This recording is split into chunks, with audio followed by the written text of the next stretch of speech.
జ్ఞానప్రదాత అయినటువంటి ఆ పరమశివునకు ఈ దివ్య కార్తీక మాసంలో చక్కగా అభిషేక కైంకర్యం మనం చేసుకున్నాం.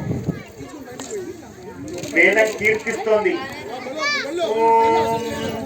నమస్తే అస్తు భగవన్ విశ్వేశ్వరాయ మహాదేవాయ త్రయంబకాయ త్రిపురాంతకాయ త్రికాగ్నికాలాయ కాలాగ్నిరుద్రాయ నీలకంఠాయ మృత్యుంజయాయ సర్వేశ్వరాయ సదాశివాయ శ్రీమన్మహాదేవాయ నమః.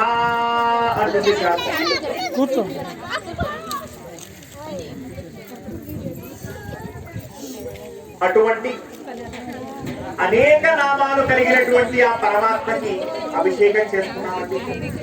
ఎంతో ఉత్తమమైనటువంటి ఫలం ఈ అభిషేకం ద్వారా మనం పొందబోతూ ఉన్నాం. పరమశివుడు ఎంతో విశేషమైనటువంటి ఒక జ్ఞానాన్ని ఇచ్చేటువంటి వాడు.